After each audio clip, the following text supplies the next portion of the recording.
kinaklaro na lahat yung mga issue, lalo-lalo na po sa politika. So, ito pong ngayon pong umaga, gusto ko lang pong ipaalam sa atin na bago po kami gumawa ng isang desisyon. Sa first district po kasi, isang team kami doon. Hindi mo pwede isa lang ang magdidesisyon sa atin. So, kailangan po namin i-consulta sa mga business natin, especially po mga mayor, na kung ano man napag-usapan at napag-desisyonan, will see to it na ito ay desisyon ng grupo, hindi lang po ng isang tao. So, yun nga, hindi naman natin siguro kailangan masyadong, tama ito na napakailan yung intriga sa politika sa Pangasinan, especially so yung leader po ng NPC ay nag-declare po ang governor as our chairman ng Pangasinan. So, ito po yung official stand ng first district with our mayors. So, bago po ako mag-umpisa to make our official statement, gusto ko lang pong i-presenta rin sa inyo yung mga kasama natin. We have here with us our views. Mayor Freddy Momoto, Mayor Igos Reyes of Mabini, Mayor Alvin Serrano Anda, Mayor Joel Mahera of Mayor Arnold Noy Celeste Bulinaw, of course, our two great board members who did not sign the resignation paper that passed during the board session, board member Lenny Season, board member Nong Figuera, the president of our mayor state, Mayor Noel Nagar, the vice mayor of Infanta, Vice Mayor Martinez, and Vice Mayor Mayor Kulmayina of Burgos. So, kompleto po kami. So, di ba po, wala po si Mayor Jan Asime, Mayor Asime, pero hindi sila with this decision. Kasama po siya dito.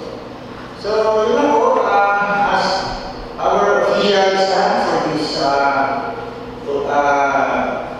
political situation in our province, nag-decision po ang distrito, ang mga mayors natin, na hindi po kami lalabas ng UPC. Na yun po ang nakakarating sa amin, na mag-resign na kami as UPC, so hindi po totoo yun. Ang ito po yung official statement namin, we stick to the Nationalist People's Coalition as the group. At well, kung sino po ang tatakbong gobernador, vice governor, the board members and congressmen, so as I have said, we will stick to the party and we will support the whoever the official candidate of all the NPC in the first district of Pangasinan. Yun lang po. About Congressman Boy Celeste? Congressman Boy Celeste is will be this decision and hindi po kami makapil dito kung wala po siyang decision dito. Dalawa po kami magkakapit dito, Mayor Bulinaw at Nayan Sol. So, hindi ko naman magbiyahe po ito, kaya ako na po yung nakaasa niya to represent them in this group. Sir, you have been with Governor Espino for 3 terms. Ano po yung reason bakit po you are leaving him and you are supporting Congressman? Hindi po sinasabi nila na iiwalay kami with governors. Hindi po kami iiwalay sa kanya. Tapos na po yung term niya is on his last term. So, siguro po, hindi naman po siya, wala naman po siya nilibigay na kung sino yung susuportahan ng kandidato, kung meron natin po natin lang. Basta kami, yung official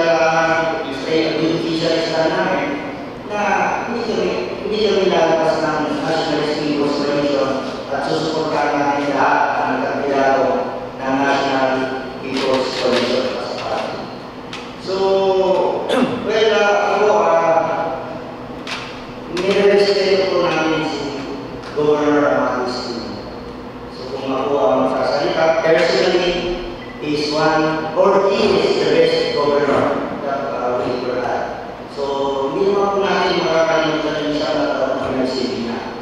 So, since yun nga, as I have said, tapos na yung term niya, at meron naman tayong kaibigan at kasama dito na gusto tumakbong gobernador, the person of Congressman Mark Tumaco. I have known Mark since we will be having each other in Congress kasi classmate ko si Congressman Mark Tumaco sa Kongreso na siya nagkabili. So, kinala ko kung paano siya magtrabaho. To me, as personally, he can be a good governor kung malibigyan siya ng pagkakataon na magsilbi sa ating probinsya. Sir, alam na po ang governor's team, yung position mo, Actually, nag-usap na po kami ng personalan nung si board member ko. Sinabi ko na yung isang grupo, sinabi ko na rin na sana, total dalawang taon na to, maayos pa yung problema if ever na kasi parang lumalabas na, parang may plano yata, wala pa silang deklarasyon. So, sabi ko naman sa kanya, well, hindi naman sa ayaw namin sa kanya, pero sabi ko nga, may kasama tayo tumakbo at nakatulong ang NPC sa yung partido sa ating nakakataw for 9 years.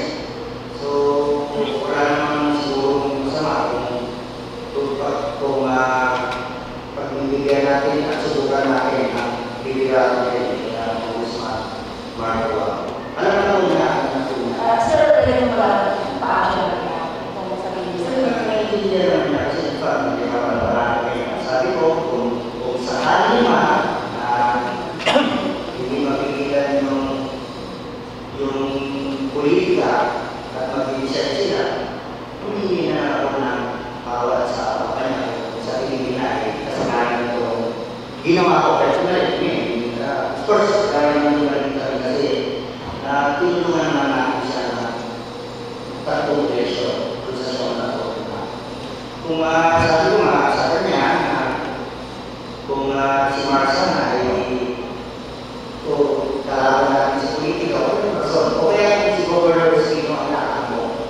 At sa tingin ko naman, I always talk with Congressman Tumaco na hindi naman tatakbo si Congressman Mark kung si Spine pa rin na si Spine pa rin na kakandidato ay kasama natin siya sa partido. Hanggang ngayon.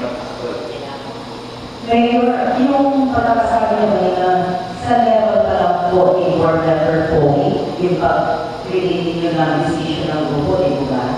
Sa level pa lang po ni board member Pogi, yung pag-relating nyo ng decision ng kami, not yet through, personally kay Governor. Oo, yun na. Kasi pinasyalan ko sa opisina board member Pogi. Sa kung namin ako sa opisina. Pero nakabuti po kayong early announcement ni Congressman Mark to run for governor na para maibigay ninyo yung mas maagang suporta sa kanya. Kasi pareho naman po kayo at MBC. Yeah, I think si practical decision. Una-una, si Congressman Mark, kung natin sa PDC. Although narinig namin siya sa first district, personally, hindi na okay. Pero hindi ko, mas maganda rin. At ako sa totoo lang, si Congressman Mark, alam niya na hindi sinabi ako sa kanya ng panahon na mag-decide ang pamilya. Sabi ko kung pwede, Mark, bigyan mo kami ng decide na mag-desisyon ang pamilya. So bakit napaaga yung desisyon namin? Sabi pinag-aaral din po natin ang politika. Mas mayroon siguro gawin natin kung nag-usap kami ng kapatid,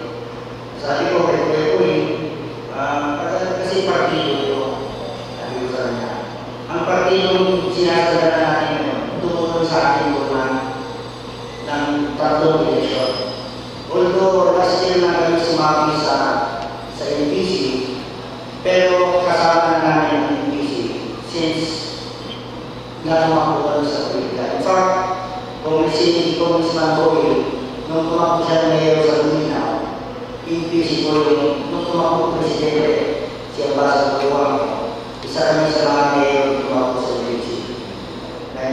Basta kung tumakbo siya ng presidente. So, ngayon nga, 1 year na kami sa PPC at nakita naman namin kung paano kami dito mula ng PPC. Mas party, mas election, hindi naman siguro pwedeng basta-basta kami lalabas doon kaya napakaganda naman ang pinakita ng partido sa amin for the past election. Mayor, ano po ang naging turning point for you mayors from the first district to go openly para kay Congressman Mark? Well, una-una person namin yan, hindi na po si Governor Espino ang kandidat. Tapos na po yung term niya at hindi po nagkakamali kaya yung gentleman agreement. Nung first term niya, nag-usap-usap po kami, Congressman Estrella, Congressman Mulagan, ako, and Congressman Spine na ewan ko rin sa governor, tulong-tulong tayo, so siyempre natin. At after my term, kung siyempre naman sa amin, he will endorse Congressman Estrella to the next governor after his term. So hindi ko pa naman po nakakalimutan nun. So, although Congress is not the one who is running, wala namang iba si Congressman Tuwang sa grupo namin. Isang grupo kami ng mga panahon na yan. Ang humiwalay na ng Congressman sa akin yung Congressman Piresia. Dahil, Speaker Piresia, dahil sa karani po siya sumapit ng mga panahon ng election during this first time. So, yun po, at paano sa siyempre, nakita rin po naman namin yung dedikasyon ng Congressman Stella. Bakit hindi natin subukan? Ay, Congressman bakit hindi natin siya subukan para masubukan natin kahit tatlong taon lang as a governor. Kasi nakita ko naman yung determinasyon niya, yung dedikasyon niya is purely on development of the province. So, yun na po ang natin sa Follow up lang mayor doon sa sinabi ni Ma'am Eva. Kasi nag-umpis sa sinabi po ninyo ay Mari Eva. Very good. Doon sinabi ni Mari Eva, kasi nag-umpis sa sinabi ninyo or dahil sa National People's Coalition o dahil na rin sa Celeste factor? Hindi. Sa akin, sabi mo sa first district kasi, we decide as a team. So, nakakita kami sa partido dito. Last year, lahat kami. So, ba't kami lalabas? Hindi ko kami nanalo sa partido dito. I am very confident na manalo ko dito lahat for the next election. Dahil po, napakaganda naman na performance ng mga UBC official sa first district po. Yung pong factor na sinasabi niyo na decision to join, hindi po. Tulad naman sinabi ko, nangungusulta po kami bago po kami nag-decision. Yung pong decision na yung decision namin lahat, kaya dito kami. Nakataon na po na itong isang boy, kami yung liderato doon sa Sir, yung ending class between the good congressman at kasi okay, parang hindi pa officially declared, but parang doon po papunta yung next election. Ibig sabihin niya, kung isutuloy talaga yung Pogi ang kanyang kandidato, although natin officially declared by the governor, ay yun sa ang decision at bilang sa naging matagal na kaibigan, will this mean ng inyong paginiwalay ni Governor? Pare-pares sa mga pumunong matagal na makakaibigan. The Governor, Congressman Mark, Congressman Estrella, of course, ito. Halos makakasabay na ng mga kaibigan ng mga ito. Because we serve all in the province of Pangasinan. So, hindi ko rin po masagot yan kasi una na yung province sila nag-declare. Ito na, kung meron naman sila. So,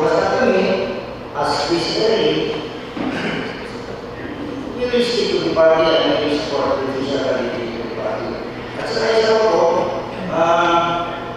sabi ko naman kay Pogi nga sa kanya, mas maganda siguro kung maaaral na rin magtikla para at least kung may plano kayo, wala na rin magagawin dito sa distrito. Kasi mas mayroon naman yung magpapaaral namin sa pananalaan para naman namin iniwan namin kayo. Mas hindi maganda rin naman sabi ko. At least may dalawang taon pa na alam nyo na for this coming elections, if ever mag-decide ang pamilya nyo, hindi na kayo makakasama. So ito lang sinabi ko sa kanya. Naintindihan naman po. Naintindihan naman po. Sir, kung appear na mahirap din sa friend, sa level na sabi niya, makinay, hindi po okay na. But we did not personally talk to the governor about it. Sinabi ko sa isang sinabila na kung gusto ka niya kami makausap, we appreciate. So, pero at least sinabi niya naman dito, po sa akin na lahat na napag-usapan natin man, makaparating ko sa ipapas. Yun naman kasi yung pagkakaibigan ng pamilya, yun namin naimasan nila naman kami magkakaibigan. Kaibigan ng pamilya din namin si Congressman Wow. We've been together for 9 years. Ganun din si Congressman Estrella. So, hindi naman nakakating communication namin na ito sa kanila. Ako kasi, ako yung kumawa na rin kaibigan niya, hindi ba pala ito si Congressman Estrella. Kasi ako yung nakasabay niya. Nung nawala ko sa pwesto for 3 years, kasi hindi naman yung communication namin with our friends from the East. So, yun siguro din naman yung politika naman, yung pagkakaibigan, nandyan na. Sinabi ko rin sa kanila, is ever na nagkaiwalay kami sa politika, ano politika? Please don't cut our communications, our relationship as a friend. Okay naman yung sa asin ko. Sir, good morning, bro. You have us here for this 2 years to serve the province as governor of Pangasinan. Now, it's your decision to stay put with this party. Ano ba namin stand governor? Now, are you optimistic about the success in this remaining for this 2 years?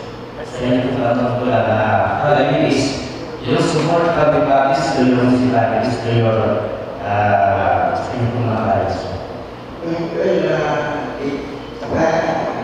Hindi naman siguro siya kung sa desisyon nito, iniisip nila na we should be victim of harassment. Ang pagkakilala naman dito, basta sa kanya naman. At least, naging fair din kami sa kanya na ngayon pa lang, nag-desisyon namin na sabi ko ano lang din yung gagawin niya doon sa distrito namin.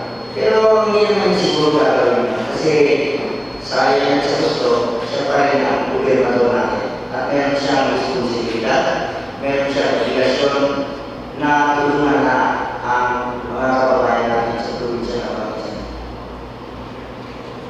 Magandang umaga po, mga viewers po natin sa First District.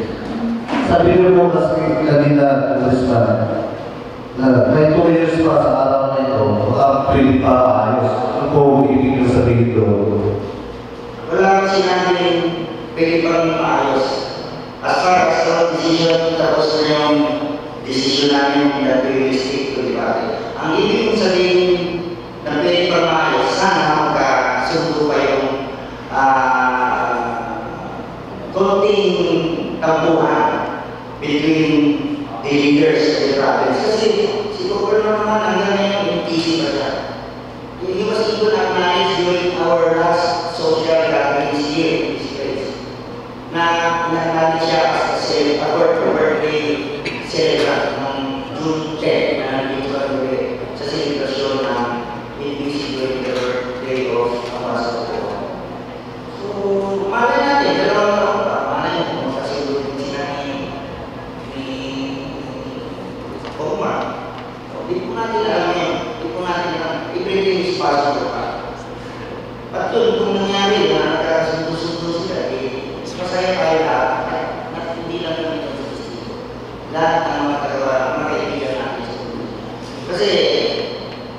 alam naman natin na Pangasinan is an invasive country. Siguro 70, 75% to 80% ng leaders sa Pangasinan are members of the party. So, kasama si Coke dito.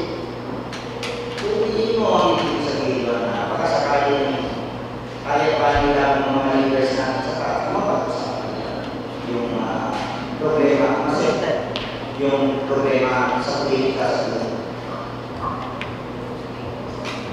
Legacy was seen of modern times. Mayor, noong panahon ng past administration, the provincial government did not support the city of Alaminos, especially the hunter islands in the tourism act. Nalaglag po siya. So, nung na-elect kayo, todo ang media knowledge, diba, na susupport ang provincial government. Now, of course, we were generation now, knowing naman si Governor is a very sensitive person, very emotional person, diba? So, ano masasabi niyo po? Pag i-withdraw na